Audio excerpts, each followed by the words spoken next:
I got a planner. I started writing my goals down, and going to start mapping them out to kind of map out a game plan to actually achieve those. What's that? That's your planner? Yeah, buddy. Okay, yeah, man. So keep it by my side like a loaded weapon. It was funny is I think I may have mentioned this on the last episode where we talked about writing the goals versus typing them into a computer. Yep. And I still think I may be having a challenge with that because now everywhere I go, I gotta have this plan. And my plan is not as small as yours; it's a little bigger. But just making sure that I always have that planner right next to me, so that way I can, keep my eye on the goals. Is it really big? Not like a wall calendar. No, it's not that big. I would say, it's about big as this book. That's how big my planner is. Yeah, so it has some size to it, so it's not as easily portable, as a phone or a smaller planner. But see, that would be tougher. I probably wouldn't be able to keep I can't do the desk calendar. I can't do the calendar that is up on the wall. I've tried all of those things. It didn't work. The pocket size, I have to be able to actually have it accessible. That's what works for me. Like carry it and make sure it's there. Yeah. I like the bigger ones because it has more space. I'd be typing, writing real small to fit it in a day, which sucks, but it works for me. Okay. Yeah. I guess different stroke for different folks. What works for you may not work for me and vice versa. Some people may be able to carry that, that big ass planner around consistently and whatnot. So I don't know. We'll see what happens. I got a book bag, so I usually carry my book bag wherever I go. So it's in my book bag. So if my book bag come in, the planner's come in as well. So nice. Yeah. It is what it is. Yeah. So I really didn't have anything to talk about for today's episode. But I did say before we started recording that I did have something that I'm sure we'll be able to tie into today's episode. So for everybody that's going to watch this on video, you can see what I'm holding up. But for all our podcast listeners, you won't be able to see it unless you go to the YouTube channel Black Podcasters Network and just do a search for the Weekly Journal, and you'll be able to see the video portion of today's episode. But I just finished this. So that's 2 books in December, bro. That's 2 books. So you finished 2? Yeah, finished 2 books. Very nice. Congratulations. Thank you. So I want to retract my 100-book statement for 2018. Wait, no, 2. Wait, how did you wait, you just did it and now you're not going to do it? I have to. That's a lot of books to read. I didn't realize it until I'm sitting there calculating, damn, if I read 25 pages a day, that's about, I think, came out to 9. If that's every single day of the year, if I did 365 times 25, that's 9,000, around 9,100. Divide that by the average book, 200 pages. That's 45 books, right? So I would have to read 50 pages a day in order to reach the 100-book goal. So I'm retracking it down back to 50 books in 2018. Okay, so 1 book a week. Yeah, one book a week, which is definitely doable. But I showed this book because I actually just finished it. Actually, this morning.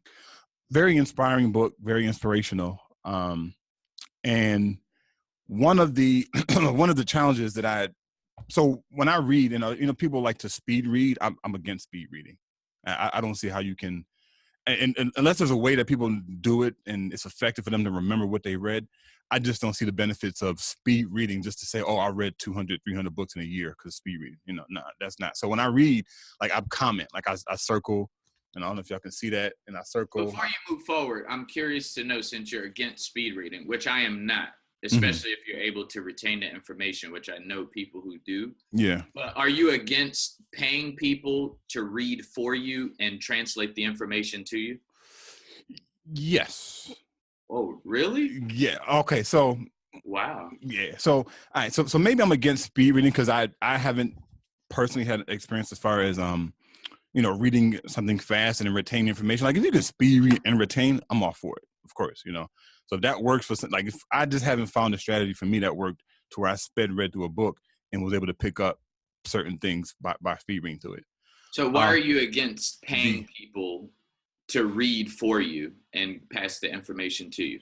Because in my opinion, I feel like if somebody else is interpreting information for you, we're not in, me personally, I think we're engaging our ability to understand what it is, like a certain passage. Like say, for example, one of these paragraphs, right? Somebody say, okay, well, this is what the paragraph outlined.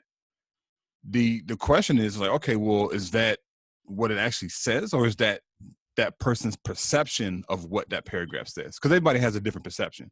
Like, for example, the analogy people use, what do you see when you see an acorn? Some people say, I see a acorn, I see a piece of wood. Some people say, I see a forest. So although the acorn doesn't change, the perspective of it or the perception of it changes based on the individual person. Mm. So, I mean, I listen to audiobooks, which is a little different because audiobooks is reading word for word. It's not really no interpretation of it. But initially, I would not pay somebody to interpret something for me. Would you, if you're building a house, would you pay someone to do the measurements? Yeah, definitely. Yeah. Because so that's because I brought this idea to someone because I was fascinated by the fact that, you know how Gary Vee talks a lot about that he doesn't read books at all. Yeah.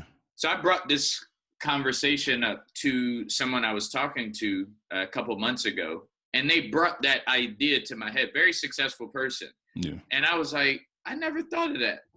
Yeah. Maybe because they were saying maybe he pays people, like he never reads a book. You know how you've heard him say he never reads books. He don't read books. Yeah. So the person was saying that he could be, don't rule out the fact that he could be paying someone that he trusts and value the way that they comprehend information. Mm. He could be paying them to read for him, but he can still technically say he doesn't read. Ah, I got you.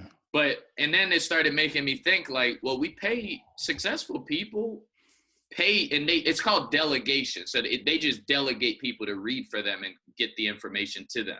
That's true. So we delegate for everything else.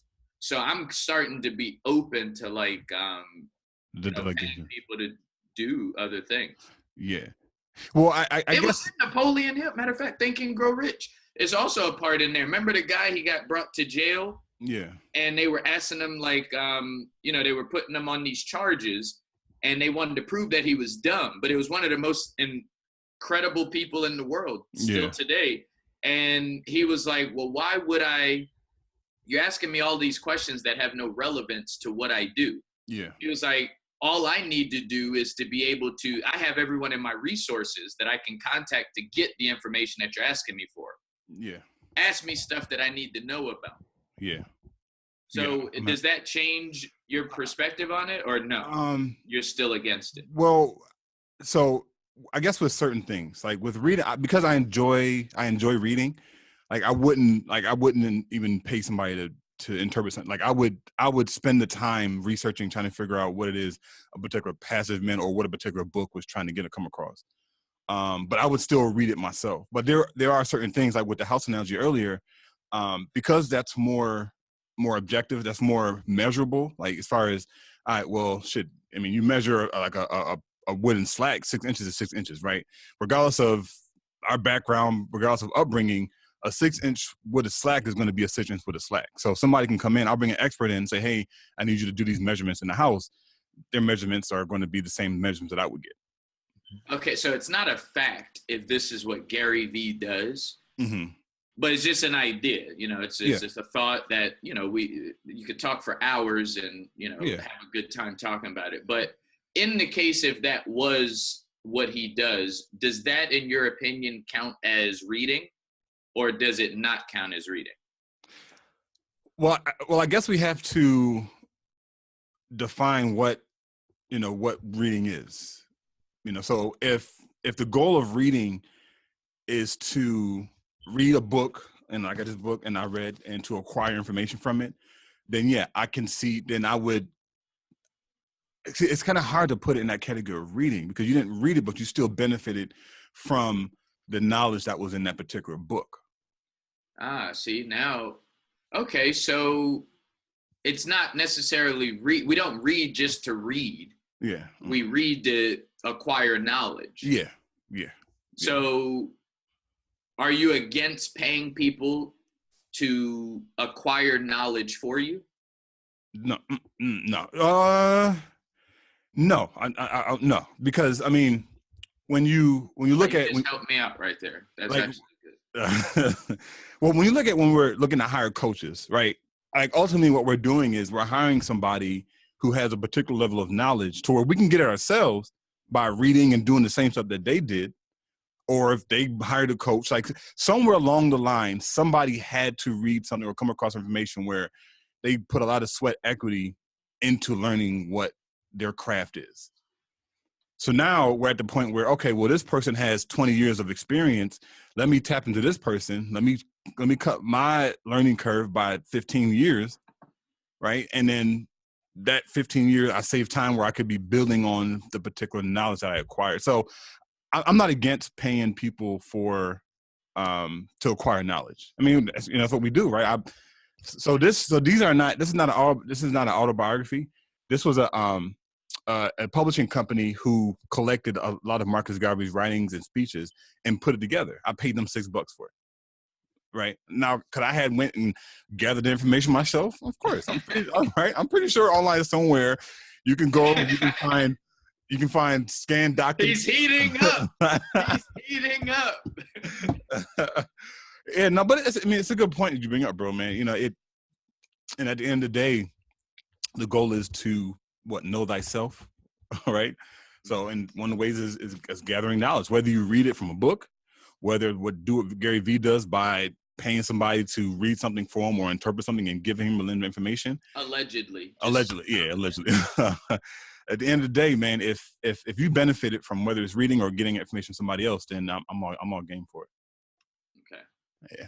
I never thought about that. Like when they said that, I was like, yo, people might do that. Yeah. And I was like, yo, no, people do that. Yeah. But I've never ever thought of that idea. Yeah. Never. Yeah. It's profound when you think about it. I mean, it's a good idea because for some people Gary Vee, I'm pretty sure he, as you know, he works 14, 15, 16-hour days.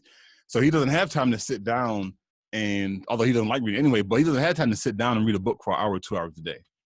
Right? Yeah, and how long would it take? Like you just finished reading that book. Yeah. So usually when you first finishing the book, it's when you're like you could really give a review of that book. Yeah. So like it would only take, like you fresh off reading that book, you could probably give me a detailed review, especially if I paid you. If I paid you, you'll probably give me the best. If I get like 10 grand to break down that book, you could probably do it in like 45 minutes and do an amazing job.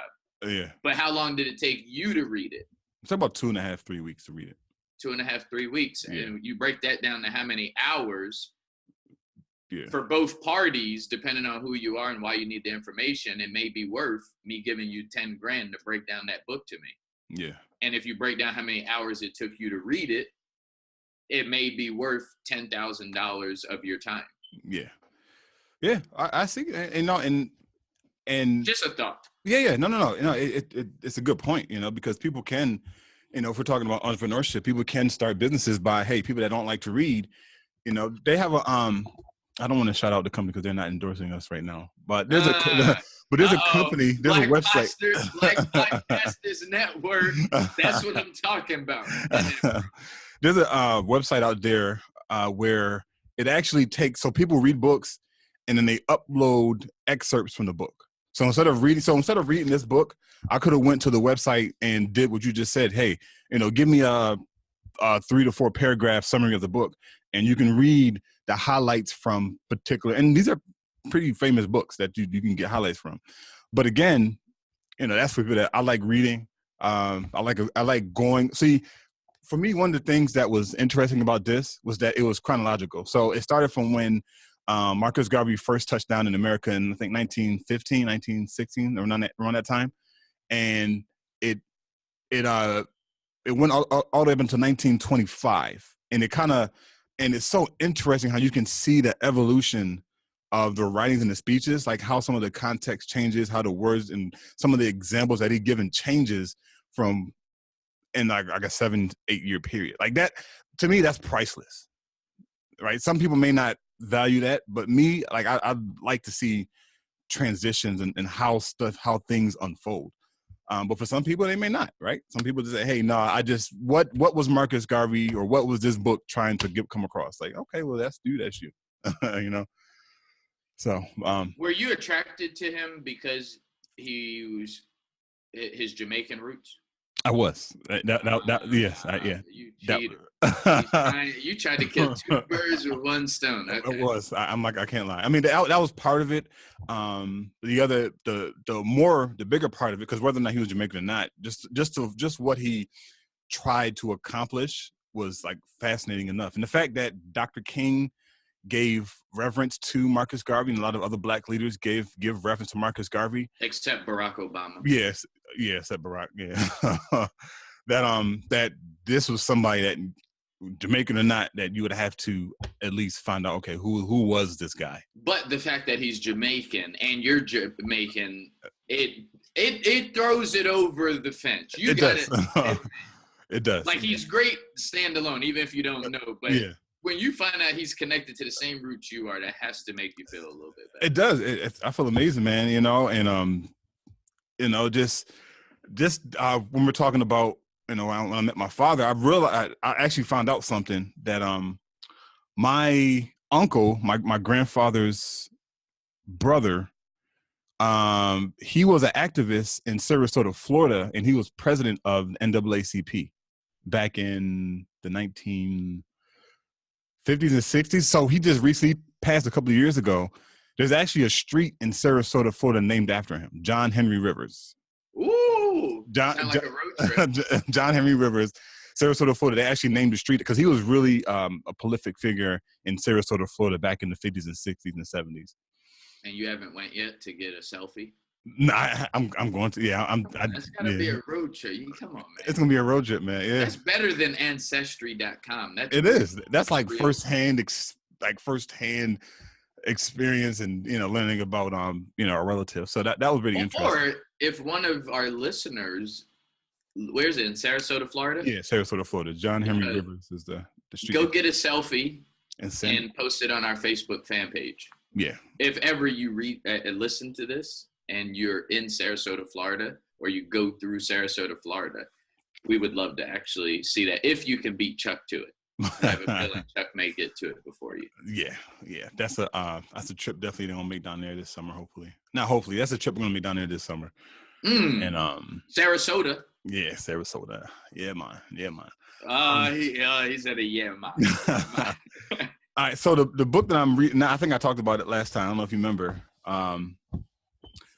Booker T. Washington, Up from Slavery. Do a common thing in an uncommon way. Booker T. Washington. Up from Slavery. Man, I just started reading that this morning, about 15 pages in. Here's my commentary on it so far. And wait, you need the Kleenex? It seems like you get a little emotional.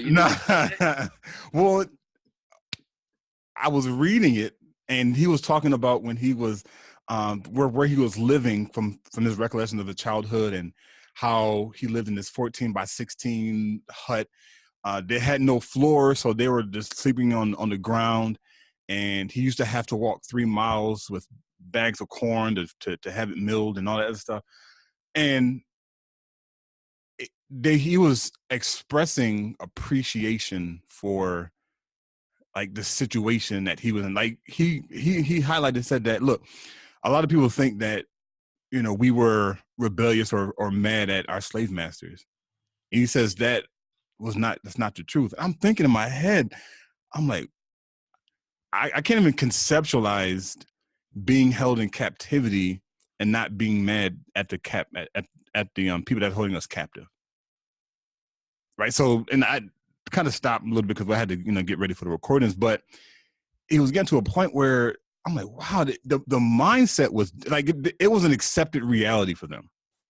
Like, look, slavery exists right now. This is an accept. There's at least from where their mindsets were, like there was nothing that could be done. Like, this is a legal state for us as Black people right now, that slavery is legal. So there's nothing that we can really do about it.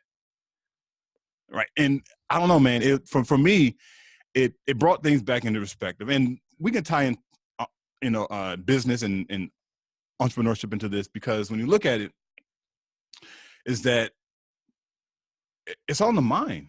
It's a mindset, right? It's and for everybody that's familiar with Booker T. Washington, he ended up founding Tuskegee Institute in Alabama, right? So he took that situation that he went through and started a whole institution to help empower other Black people, right? So whatever business you're in, if you're whatever entrepreneur, I think you have to just take that same similar mindset. Like, how can I impact people to the fullest extent? Because at the end of the day, that's what it really is. When you look at the businesses that have made the biggest impact on society, they're businesses that impact people's lives in a tremendous way. Think Apple, for example. Apple's I think Apple's the biggest company right now, as far as monetary wise, I think, corporation. Up there. Yeah. If like not Amazon. Yeah. But if you look at what these companies are doing, they're like revolutionizing. They're changing. Apple is changing how people communicate. Amazon is changing how people shop. So from a business and mindset perspective, I think that's what we have to look for moving forward into 2018. I don't know what your perspective on that is. I mean, when you're talking about, let's say, someone like a Booker T, if we're going to apply that to business, or even in life, or even in health, you could do it. It's like when you look at certain people, right? They're extremely passionate about what they do. Like, they have there's nothing that can push them from, once they believe it, they believe it. And I always had this silly, stupid question that I remember I asked my uncle this question. He got really angry because he didn't know the answer to it. Yeah. But I think about things because you were just talking about, this was just an accepted reality. Yeah. We all heard when, what's her name? Harriet Tubman, when she said that she could have freed thousands more of slaves had they known they were slaves. You ever heard of that before? Yeah, that was powerful, man. Yeah, but my thing that I would like to know that nobody seems to have an answer for, or want to know the answer for, is how long was she enslaved before she, how long was she one of those thousands of people? I wonder how many people tried to break free and asked her years or months prior, and she was like, no, I ain't going. That's a good point. You can't say that the first day she started into slavery is the same day, as soon as she realized it, she was out and led this thing. Yeah. No, I would like to know how long, did anybody come to try to help her? That's a good point. That's a very good point. That happened to me in business. That has happened to me in life. Meek Mill said, I told y'all the money train was coming, but you didn't want to come. Yeah. How many times, you've had that experience, because I know I have. Yeah. People tried to tell you time and time before, but you just didn't get it. You didn't get it, yeah. But nobody wants to tell me the answer to that. Nobody has the answer. How did anybody ever offer her an opportunity of freedom? Or how long was she enslaved before she made the decision? Because that's a bold statement. I could have saved more slaves had they known they were slaves. Some of those might be my ancestors. Some of those might be my family. Yeah. I want to know that. Did some of my family members, what if your family member was somebody who offered Harriet Tubman an opportunity of freedom, and we don't know that? Yeah. Yeah, that's true. I agree, man. 100%, bro. So I'm going to answer a question. This is obviously speculation. I have no fucking idea, but I do believe that I don't think she was the first one. I think she was the first one to catch attention, but I'm pretty sure in their conversation, somebody said, yo, let's run. Let's fucking run for it. Let's get out of here. And she said, no, we can't run. We can't run. They gonna catch us. They gonna catch us. And no, we need to get out of here. And I'm pretty sure there was others that have left. And Harriet Tubman said, no, I'm not going anywhere. I'm staying. Yeah, and like you just said, in regards to one of the first people who, actually brought attention to it, I think it was Drake. No, it was Drake who said, it's not about who did it first. It's about who did it right. So when I'm saying I don't care if somebody was first or if they weren't, she did it right. I'm not taking away from what she did. Yeah. I just want to know, was there who was before her? Who did she turn down to get free? Yeah. Yeah. I mean, but at the end of the day, you're asking the right question, bro, because it's more so where as we transition into 2018 and with everything that's going on, is that we have to start thinking holistically, right? So what you just presented was a holistic thought. Like, hey, you asked a serious question. Like, well, maybe Harriet Tubman wasn't the first. I mean, she did it right, but maybe she wasn't the first person to do it. And in my heart of hearts, I don't believe she was. And I'm pretty sure there were, like I said before, there was other people in her circle that said, let's run for it. Let's get out of here. And she told them no. Mm-hmm. Right. But then she, through inspiration or whatever, she caught that inspiration. And then she started getting people out of there. Right. It's funny when you get inspired, man, like some of the stuff and hikes you'll go to, man, you're sometimes risk, depending on the situation, but you're sometimes risk your life, man, when you become inspired to do a certain thing. So something especially as big as what, Harriet Tubman did. So how do you think you would have been as a slave? Don't give me the mentality. New nigga. I wouldn't have been no damn slave. I hate when new niggas do that. No respect. Like they wasn't gangsters. Like our people who came before us wasn't gangsters, and like, yo, you would have been a slave. You would have been picking cotton too. Yeah.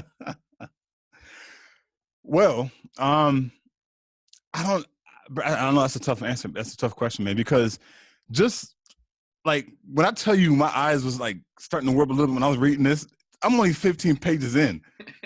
Bro. And my eyes like, damn, like this shit is profound. And I don't know if that's a good or a bad thing, because just some of the language and some of the attitude towards his slave masters, like, nah, I love them like I love my mother, like I love my brother, right? They would risk their lives to save some of their slave masters. And I'm like, what the fuck? Right? Like, it's like, that's next level thinking, right? And of course, because of duality, and we've been led to believe that that's necessarily a bad thing, right? But I don't know, man. That's a tough question to answer. I don't know. I don't. You know what it is? Most people don't realize it, and I guess I don't talk about it much, but I've been highly connected growing up in the NAACP. Yeah. Like heavily involved, like doing meetings and doing theater and plays. And like I was watching the OJ thing last night. Like I've literally spent a day learning from Johnny Cochran. Mm-hmm. Like literally. Yeah. Like as a teenager. Like literally. Yeah. And a lot of other powerful, like black history. Yeah. Like I did Black history programs months out of every year as teenager. Oh, wow. Like going to NAACP meetings. Yeah. Like connected with all the NAACP leaders, learning from them, being a sponge, a fly in the room. Yeah. And the thing that I enjoy, and as you're bringing up the Marcus Garveys and the Booker T. Washingtons, is that when you got a black person on fire, like for example, one of the things, like as you started saying what your vision was with this Black Podcasters Network, mm-hmm. It was like there's something about you that's completely different. Mm-hmm. When you start talking about what your vision is for this Black Podcasters Network, it's something different. You probably can't see it, mm-hmm. but I can see it from the outside looking in. Yeah. So when you was like, oh, yo, it would be dope if we get this on here, right? And I was like, you know what? That sounds like a good deal. But my point is, whether you go to the current Black activists today, like, look, you take a Nick Cannon right now. Nick Cannon you see him. When we think of him, we think Nickelodeon. We think he's Yeah. a funny kid. He's, you know, kind of corny. Most people know him as the corny kid, Yeah. you know, or Mariah Carey's husband. But this dude is really he's really connected. Yeah. Like with the black community, with black excellence. Yeah. But when you look at these people and you hear them and how he turned down, I just watched an interview, how he turned down $10 million or more than $20 million, because I didn't even know he was on America's Got Talent, but he goes on to tell the story of how he turned away from NBC from doing it like the 9th, 10th. They tried to sign him for like however long, but he turned down $10 million off the top. Jeez. Not to mention the long-term money that he was going to get. But the reason why he did it, and people still call this dude, you know, like a cornball, or he's not connected with the black community. Yeah. But my point is when you get somebody that's focused in on like what black is and what it means, and they're not fooled. Yeah. Right? Real black people and real people together, they know that we're not the minority. They have us thinking we're the minority, but it's dumb as hell. Yeah. So that's one of the first places we have to acknowledge ourselves. And I think that's one of the things that Harriet Tubman realized. Yeah. A lot of white people was the reason who helped Harriet Tubman and all those people get free. White people. Yeah. Yeah. And the white people that helped them probably understood that they were the minority. Yeah. The smart white people ain't stupid. No, yeah, they definitely not. They know. Yeah. You know, they know, man. Unfortunately, it's just our community, our people that believe this false reality of minority, you know, across the world. Now in America, yes, you know, but as from a world perspective, we're not the minorities. No, and here in America, we're not the minority. We've never been. Oh, you mean across like all racial groups, not just white, but Asians, Hispanics, and other. White people have always been the minority. That's what I've always been taught. Yeah, and it's a fact, because black people, you got to talk everybody who has color. Yeah, and I was just talking with someone the other day. I was like, if you're getting a tan, you can't be racist. Yeah. It's impossible. Yeah, it is. Like you're trying to darken your skin, you know. I don't know. I think it's and what's interesting is that the more I started reading the Marcus Garvey thing, when I got through it, I started watching all these documentaries. I actually there's a YouTube documentary on Marcus Garvey. I don't know if you saw. It's about 2.5 hours. This is the Black Panther documentary on Netflix, which was I watched both of those. Yeah. Yeah, that thing is. I don't know too much about it. I know a little bit about them, but I didn't know they have one on Netflix. Okay. Yeah. I saw the KKK one, but I didn't see that one. I saw the KKK one too, and I was like, you know, let me watch this to see what their perspective is, you know. And I learned a lot, and I learned a lot from the KKK. I learned a lot from watching the Black Panther documentary. Did you know the KKK is a Christian base? Did you know that prior to watching that? Yeah. Oh, I didn't know that. Yeah, I know. I knew it based because Marcus Garvey, he actually met with one of the KKK leaders back in, I think, early 1920s. He met with, I forgot the name that they called the leaders back at the time, and he was trying to get a perspective on why they hate black people. That was his question. Hey, why do you hate black people? And his point was that they don't necessarily hate black people, but we want a white America. And so their goal is white supremacy. Like they want to rule. They want to have a white America. So Marcus, and Marcus, huh? Is that true? What that I've heard differently about the case. What you mean that they don't hate black people, or that they don't want a white America? Well, at least this was what the conversation that he had with that guy. Of course, this was almost 100 years ago. So their philosophies may have changed, but at least at that time, the Marcus Garvey's organization, which is the Universal Negro Improvement Association, UNIA, and the KKK had similar ideologies. believe it or not. However, Marcus Garvey's group wasn't going around killing, hanging people, lynching people. They weren't killing people. He was trying to get everybody, to all the black people across the world, to establish a government, a political system, economic system in Africa. That was his main objective. He wasn't trying to get people into higher office in America. He wasn't trying to get somebody to be the Senate, the president of the United States. His goal was to get everybody to transition, all black people in the world, to start their own government in Africa. And then the KKK person that he interviewed had the same goal for America. He wanted this to be a white America. You don't know who Gil Noble is? I've heard it. It sounds familiar. Yeah. Gil Noble, I'm right. Where you're at right now, we was talking about the woke and the wake, and we was talking about that off air. Mm-hmm. But I'm telling you, where you're at in your search for knowledge, mm-hmm. I promise you will love Gil Noble's work. Gil Noble, okay. You will absolutely love him. Gil Noble, yeah. All right, I'm watching. Yeah. I wrote it down. I'm gonna look him up, man. So, but I don't know. And for me personally, and this may sound weird. We had conversations before about me reading and cutting back my library and whatnot. So I would think that the books that I'm reading that I couldn't tie into business, like I wouldn't be motivated to push myself in business because they're not necessarily business books. So my mind is not focused on that. However, the opposite has happened. Like I'm more fired up about business than ever before.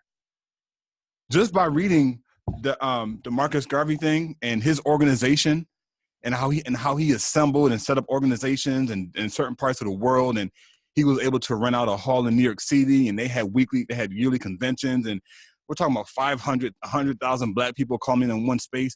Like that's motivating to find out that they didn't have technology back then, right? They didn't have iPhones, they didn't have Androids, there was no internet, there was no Zoom as we're connecting, there was no podcast. But he organized it without the use of technology. That to me is motive. Like, what excuse do we have, right? Is he top 5? Definitely. He's top 5? Definitely. No, you're just saying that. No, I'm serious. He's not top 5. No, he's top 5. And since then, like since I've reading this book, I've been going on YouTube looking at different speakers. Like, so, bro, I'm hand to the man. I'm not even joking you.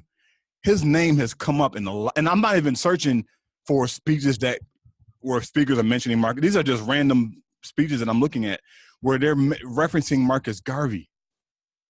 I watched a video just yesterday. Top 5? Top 5, bro. No, he's not top 5. What? Top 10. Top 5 for what? Impact. Oh, hold on. Okay. Okay. Who's just one name? It could be any race. If you had to deliver a message to the world, who would you designate to deliver your message? Who will handle it and get the message across? And I'm going to say mine in case you try to steal it. Mine is Louis Farrakhan. Bro, I promise you. No, listen. I swear to God, bro. I was going to say Louis. That was in my mind. Like, I would say Louis Farrakhan. Yo. So we're on the same way. Okay, dude, cool. Yeah, he will squeeze like he squeezes it. Yeah. So that's what I was trying to figure out. Like, I think he's in the top. He's in the top 5, probably communication speakers, like to get a message across. Top 5. Top 5. Who would I? That's a good one, man. Who you got to deliver a message? Bishop Jakes or Joe Osteen? Bishop Jakes. Okay. T.D. Jakes, yeah.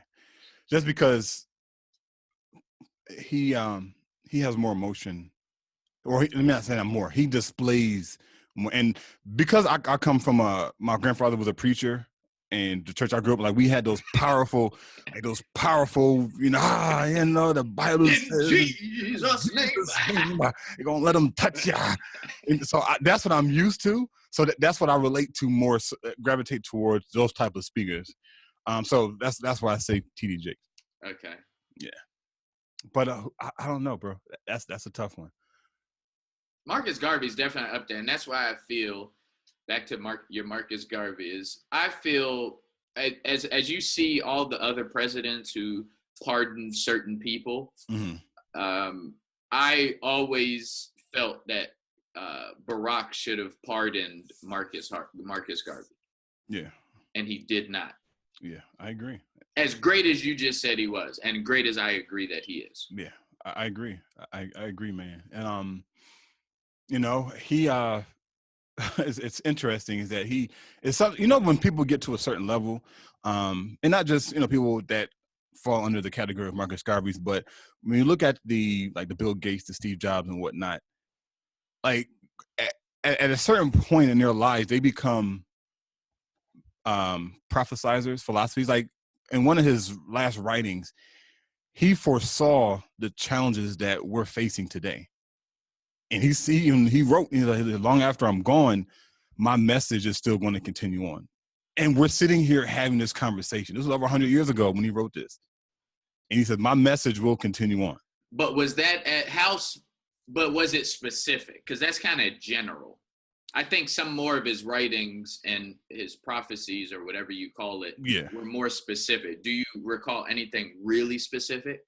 That is we're currently experiencing right now? Let me see. I wouldn't say anything specific. You're right. It was more so generalized. Because you know Malcolm. Yeah. Actually, I got Malcolm has something very specific. I forget the name of the conversation that he was having, but when he talked about, if you ever listen to the one where he's describing what happens when a white leader is trying to divide and conquer the black community, about how they take them out to coffee. They tell you about coffee and they get the other black leaders that you would never think. Yeah. If you ever go back and watch that, he described, you remember when Trump first got in? When I say it wasn't general, like what we're just talking, it's very specific. It's kind of scary what he said. But you remember all the people, he invited them to come through, get some coffee, take some photos. And Malcolm says that. Yeah, I remember. He talks about they want to take photos and they want to show, but who was it? It was all the people that we, prior to them doing that, we thought would never do that. Yeah. Now Kanye was the only one that we would probably, especially you're not a big Kanye fan as far as Black revolutionary. I remember you said that, unless you have changed thoughts. But you also had Jim Brown. Remember Jim went, but Jim Brown? Not in 100 years. Who else was it? It was Ray Lewis. Prior to that, never would have thought Ray Lewis. I was pissed at Ray Lewis, man.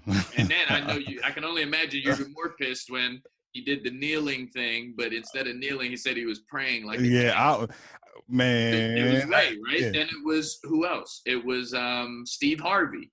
Yeah. Right? Remember, that's why Steve Harvey and the dude you don't like. Don't get me started. The dude you don't like, DL Hewley. Oh. That's why him and DL is beefing. Yeah. DL and him is beefing. You knew that? Yeah. Okay. Yeah, they're beefing. That's why they're beefing. Steve Harvey went through up in there. Yeah. And there's other names too that I can't recall right now, but those are the top ones. But Malcolm says it in that years ago. Yeah. Yeah, it's that's my next read. Oh man, that's my next read, man. So use bookstore, bro. Yeah, I know. Corner. How much was it? This was $4? Yeah, $4.50. That's a robbery.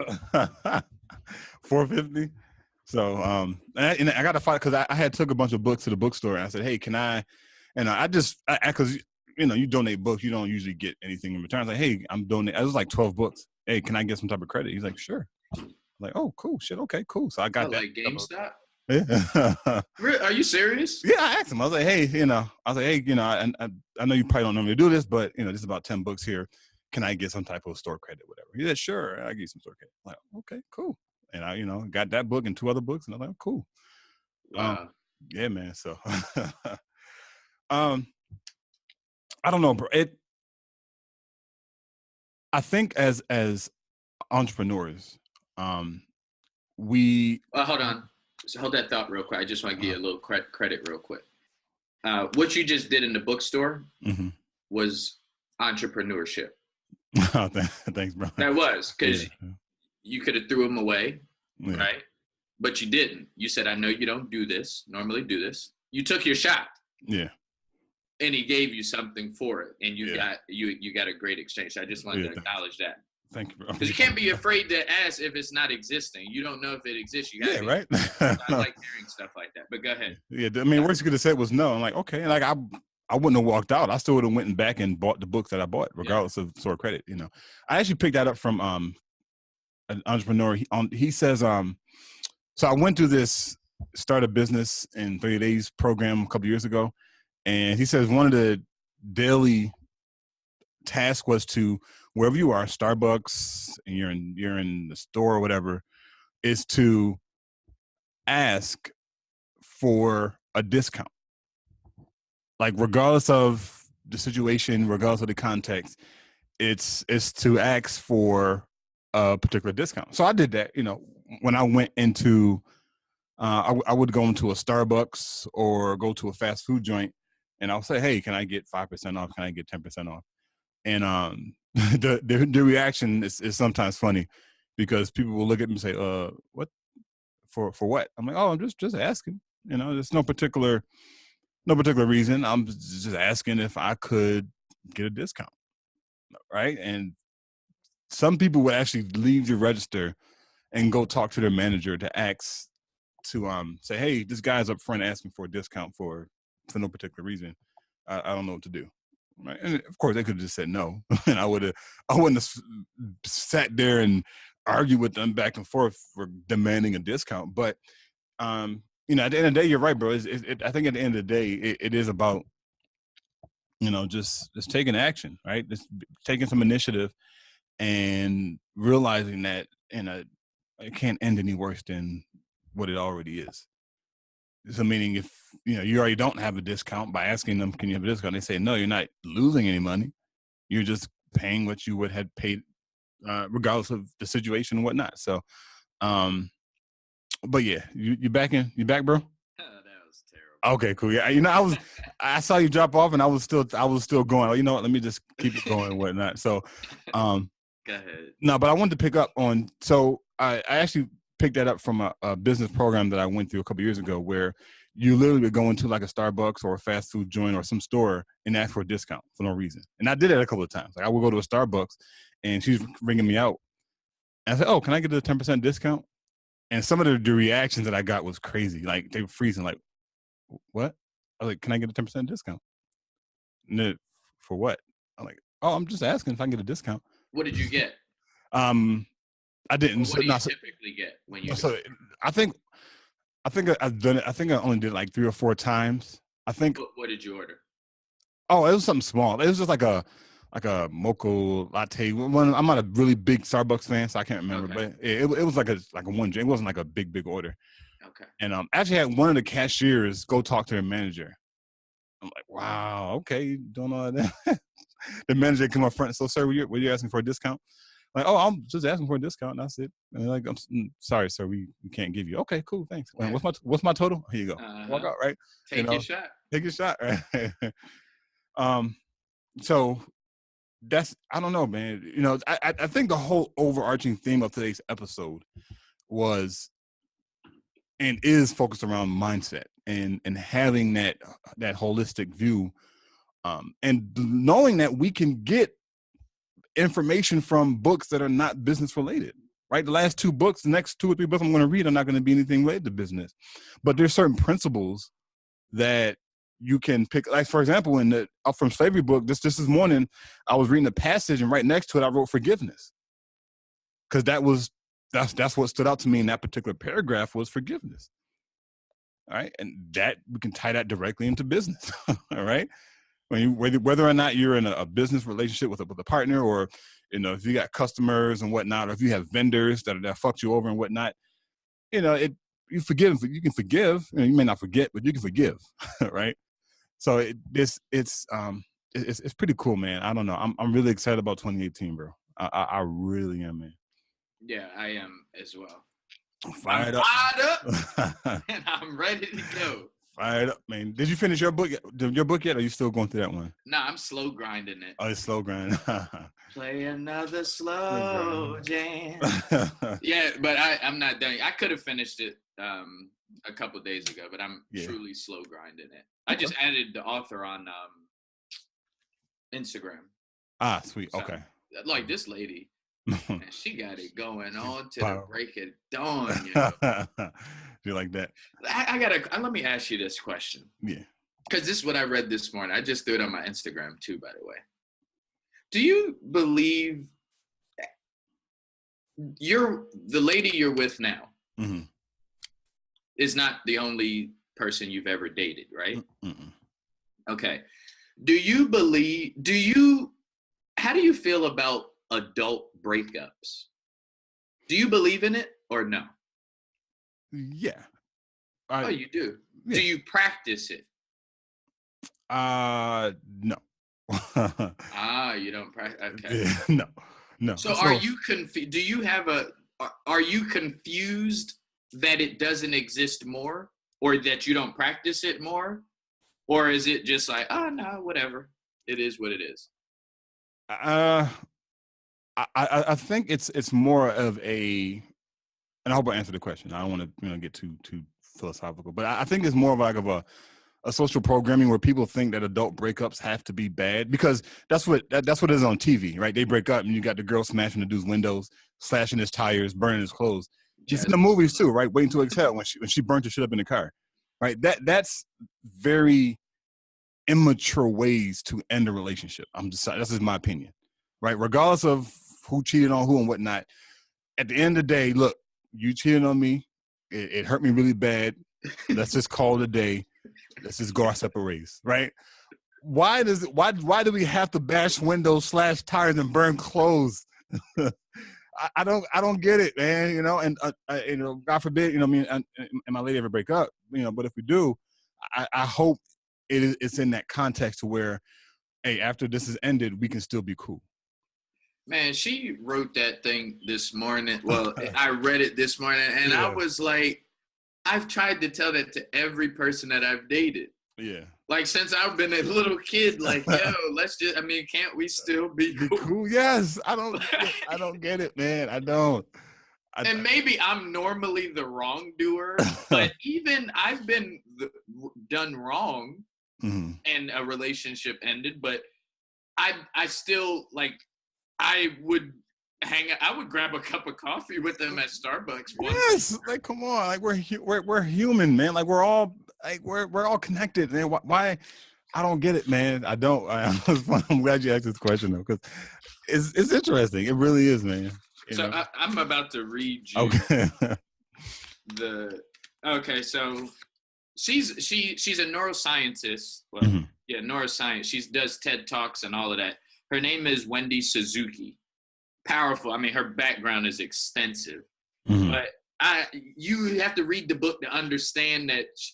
And like, this is the book right here, Healthy Brain, Happy Life. It's all about the brain. Everything is about the brain, but she also throws in her regular life and how she struggles with dating because her work-life balance and the things she likes. She eventually finds reasons why people don't. So at the end of this book, she says, I'm sure this was the right decision because Peter and I are still good friends today. In fact, I must admit that my breakup with Peter was the most adult breakup. In parentheses, yes, there is such a thing that I have ever experienced in my life. And there is a reason for that. You're the meditation guy. My meditation practice was starting to pay off. I found that meditation was beginning to shift the way I responded to the world in 3 very positive ways. And it goes on to say a lot of that, but yes, man. So that was adult breakups. It's like, and I'm not even talking when kids are involved. Like when kids are involved, we really need to be adults. Yeah, we do. And break up if it's not going to work. But whether you got kids or not, like, we should be able to do it the right way.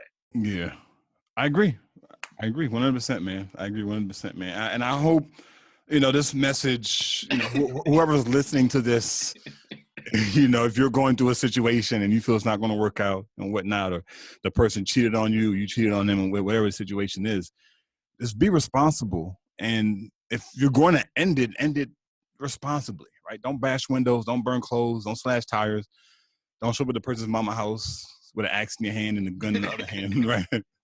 Medea style. I know, right? Man, it's crazy, man. And unfortunately, it's because it's so pervasive in movies and TV shows and whatnot. That's what our kids are exposed to, right? So our kids say, "Oh, well, this is how breakers are supposed. This is how the kids see. This is how breakers are supposed to." So when they get into, when they get into teenage and the dating years, that's how they're going to end their relationships, right? There's a documentary on Netflix about I didn't watch it. I just watched the trailer yesterday. I'm like, I don't ever watch this. About a young couple, and the guy leaves her, and she becomes obsessed with him. Like, she starts stalking him and all the other stuff and sabotaging his other relationships and whatnot. I'm like, what the fuck is this?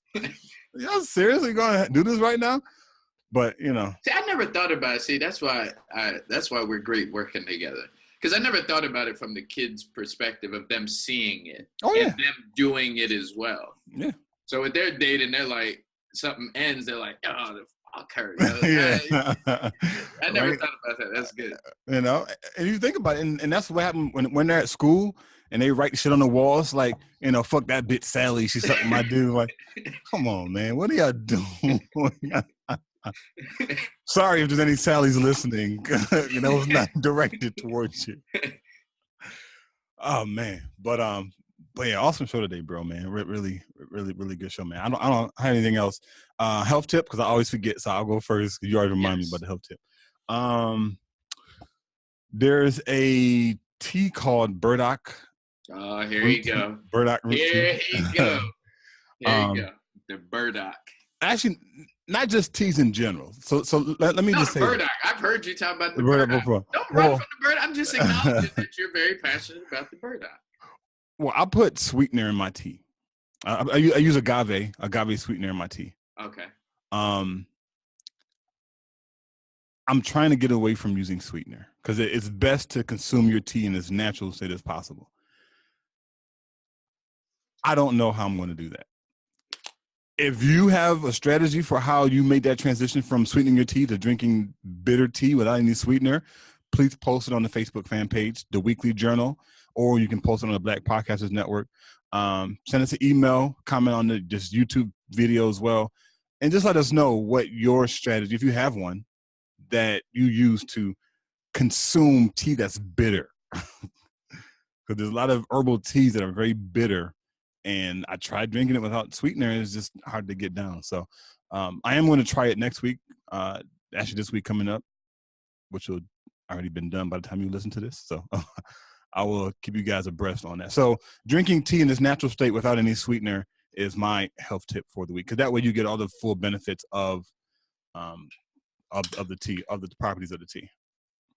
Okay, so that's funny you just said that. That's not my health tip, but my stepdad has, when he was diagnosed with throat cancer, he had to change his whole diet. Yeah. Right. And so, I got a number for you. I don't know if you still want it, but maybe I'll talk to you about it offline. Okay. But his nutritionist is really, really good. She's the one who put together the regimen. And she actually takes that's weird that you just mentioned that. But yeah, so he has these leaves that's sent over from another island, like from the islands, these leaves, and they send them over to him. And he has like a whole closet full of these leaves that you just put them in a kettle. Yeah. And I love it. And I don't put no sugar, nothing in it. I love it. It's bitter, but my nieces was walking around in the house when I was making it, because every time I go to their house, I make it. Yeah. And they was like, I'm going to throw. And I didn't smell. I thought they was like being extra. Yeah. But yeah, I just drink that. I mean, and it's very, according to them, it's very bitter. I had, so I just do it. Yeah. And it, for some reason, my taste buds are just, it doesn't taste bad. Have you ever had you probably get them from mom's? Yeah. Well, so I did I don't know if you remember, I did back in August, I did a 21-day herbal fast where I drank nothing but a gallon of water, and I had herbs that, that were sent to me. These are like loose herbs. So I had to actually prepare and cook, spend about 8 hours cooking these herbs. And I made a gallon of tea, and I had to drink a cup in the morning, a cup in the evening. When I tell you, bro, I almost gagged drinking these teas. That's how bad it was. That's how bad it was. So after about 8 days, and I wasn't supposed to do this, I had to add a little sweet. I had to add because it was, not only did it smell bad, it was just terrible. But they said that's where the benefits are gained. Like when something tastes that bitter, especially like a herb, that's where you get the most benefit from it. So, so I definitely have been there before but I think for you, your taste would probably adjusted to it. And if I would have stuck it out, mine would have adjusted as well. I love that tea, man. Yeah. So actually, I have some burdock root upstairs. So burdock. I'm gonna drink some before my next show, man. So how do you spell burdock? Burdock. Okay, excellent. Burdock root tea. All right, so my health tip, just really quickly, is this is going to be released around the time where you'll have enough time to partake in it. But the Daniel fast, a lot of people are familiar with. A Daniel fast does begin.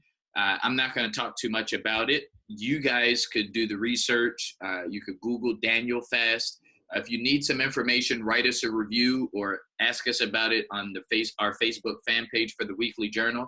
The reason why I'm not going to talk about it too much is because some of you need to actually go the extra step and actually look into it for yourself. So the Daniel fast is coming up. I believe it starts on January. Yeah, it starts on January 7th. If I remember correctly, it's going to start on January 7th this year. Again, it's called the Daniel fast, and it's one of the healthiest ways that you can start your new year off. So nice. That's my health tip. Cool. Yeah, actually, somebody that I know they're going to be starting the Daniel fast. So I know last year I said I would do it, and then I kind of fell off. So I don't know. I might do it this year. You might. Oh my God! It's been like 5 years. It's my fifth straight. 5th year, and this it's what 21 days, right? Or is it an entire month? I think it's 30 days. It's I believe it's 30.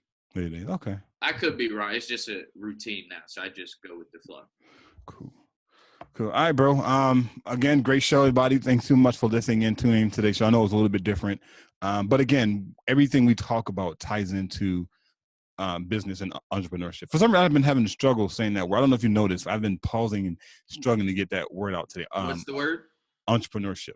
I've been like it's been taking like a couple of seconds to roll it off my tongue for some reason. I don't know why. I struggle spelling that. That's one of the. Yeah, I do too. Yeah, I do too. Yeah. So again, we air every Monday, 8 a.m. You can find us on iTunes, iHeartRadio. Check out the Facebook fan page, Black Podcasters Network, also the Weekly Journal. This video for all the podcast listeners will be on YouTube, so you can go on YouTube to see the faces behind the Weekly Journal. And until next episode, bye for now.